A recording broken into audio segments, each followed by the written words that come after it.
নিষিদ্ধ ছাত্রলীগের Eden college শাখার সাংগঠনিক সম্পাদক বৈশাখী আক্তারকে আটক করেছে কলেজটির শিক্ষার্থীরা। আজ মঙ্গলবার দুপুরে এই ঘটনা ঘটে। জানা গেছে, বৈশাখী আক্তার কলেজটির মার্কেটিং বিভাগের শিক্ষার্থী।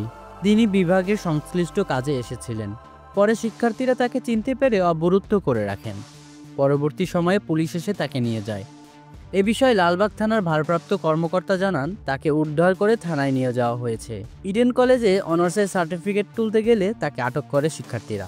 বৈশাখী আক্তারের বিরুদ্ধে জুলাই আন্দোলনে শিক্ষার্থীদের উপর হামলা, হলে সিট বাণিজ্য সহ একাধিক অভিযোগ রয়েছে। তারপরে তো যাই হোক, আমি মেয়েদের প্রথমে রিকোয়েস্ট করেছি যে ও কিছু ঠিক আছে,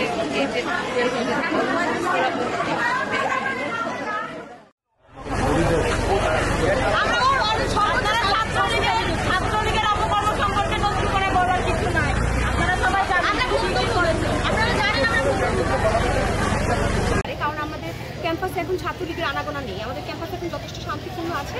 এখন আমাদের প্রিন্সিপাল ম্যাম সে বিষয়ে দেখছেন।